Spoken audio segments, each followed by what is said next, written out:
One thing has to be said that has dogged this administration: poor planning. The best way to plan is to set your priorities right.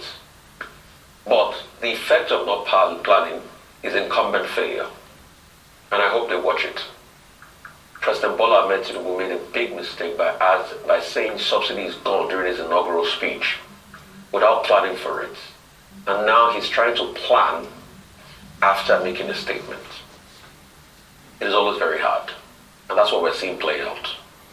Thank you very much for joining us. It is Serious Matters here at ONIF TV. Please do share videos to that. Drop your comment, make them simple and civil. Well, Rufai is back, and let's hear his own side of the heat that everyone is feeling. I mean, I don't know whether the rich are also feeling it, but everybody is feeling it. Everybody around is feeling the heat.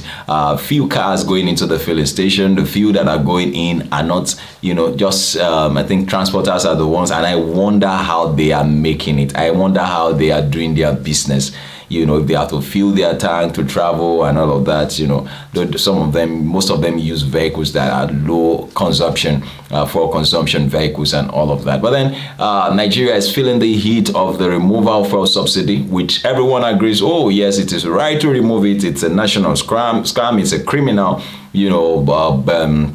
agency on its own and all of that. But then there was no proper planning for it, and that is why it is after it has been removed that we are now working out the palliatives to ease the tension and the heat and the that it has created. Well, please do let's join Rufai as he gives his opinion. Here is his opinion on this particular one.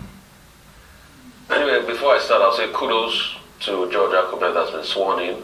Also, kudos to the likes of Bajabiya Miller, which I think, with his oversight experience in the National Assembly, he should be able to make a dent in the office of the Chief of Staff. And according to historical existence, we've actually had very strong and powerful Chief of Staff. In fact, they become the de facto president at some points. We all remember the case of the last Chief of Staff before Mr. Gambari. So they've held sway. We all can also wish him well and say he should serve without partisanship and try as much as possible to aid the president in achieving his goals, ambitions, and aspirations. Coming back to poor planning, it is the poor planning that now makes us scamper around for solutions. I think the palliative should have been thought out in the first place. This medicine after death, mark my words, will not give you veritable palliative for the people. What will just happen is that in the end, Nigerians will just have to move on and get used to it, while more people get poorer and the economic conditions dwindle even further. In fact, it has started. The same filling stations that were excited about subsidy removal, now they're not getting people to buy enough fuel from those filling stations. Yeah, we are seeing the gains. They are protesting Cameroon now because their prices have increased. Yes, that's to show that most of our oil was taken away through the border to go sold, and they were selling them for cheap in Cameroon. But internally, the economy will shrink a little bit as a result of this. And it's when the numbers come out. KPMG has already projected about 31% inflation. That could even be more. So part of the poor planning is now what we're seeing, the minimum wage, 200,000. I'm very sure that the government will not accept 200,000 minimum wage. I'm very sure. For where? Halfway at some point. For where? Sure, because it's not possible. It's not possible. In the first place. The government that doesn't make a lot of revenue, with the Nigerian revenue, government revenue just increased all overnight to be able to pay 200,000 for 720,000 members of staff of the federal government on the IPs, minor states. How many states are even paying 18,000 minimum wage in the first place, or 30,000?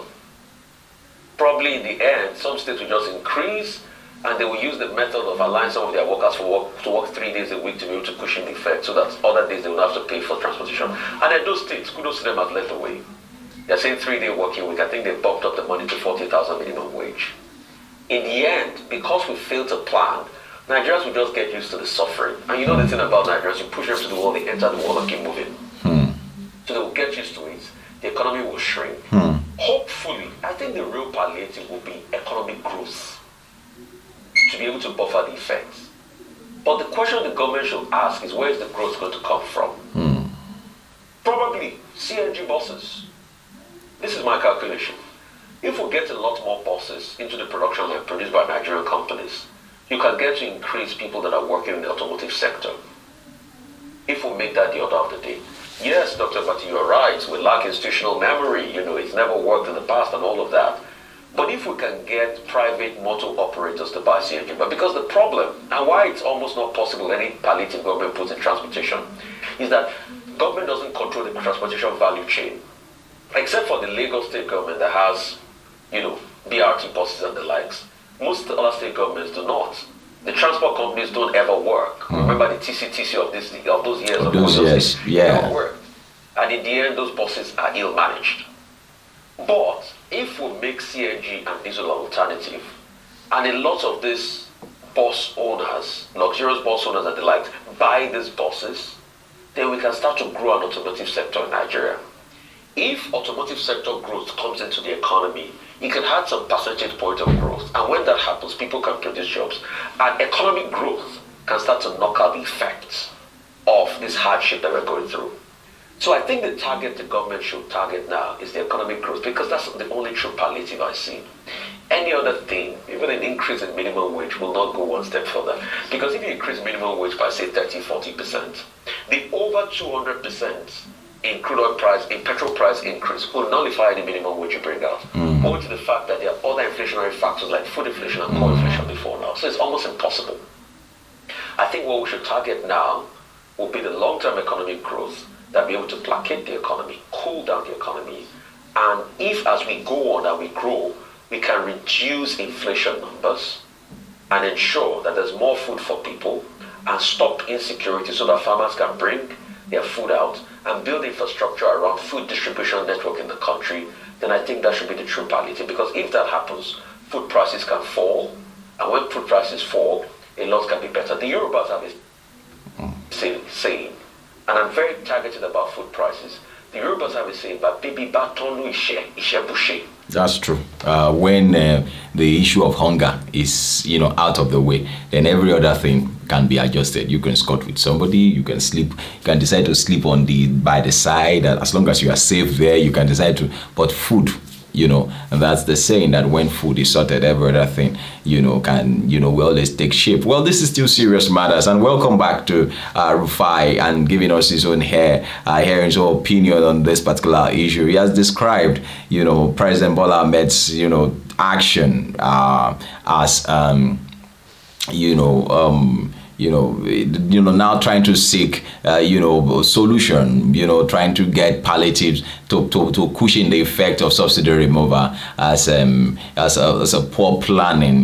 There was poor planning and all of that. And that's why we're getting the results that we're having today. Well, it is still serious matters, and we are still, I don't think there's any day that we will not talk about, fuel subsidy issue and all of that. It's biting hard. That you now go to the filling station with 5,000 naira and all you can get is 10 liters of fuel, and even at that, some gauges are not complete, some mash pumps are regulated below what they are pumping out and all of that, and so what you eventually get is not really up to 10 liters in some filling stations. And it's biting hard, and I'm afraid for people whose earnings are very low, because before you know it, food prices will jump up and all of that. And well, then with the opening of borders, which of course they said that borders have been open for quite some time, and we didn't, nobody came out to say that and all of that. Well, then I hope that we get things right in this country. I hope that things are just. I hope that we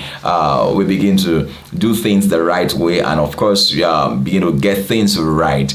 Well, this is still serious matters here at ONIF TV. Please do share videos with others, drop your comment, make them simple and simple. Welcome back, Rufai. God bless you, Baba. Bless you.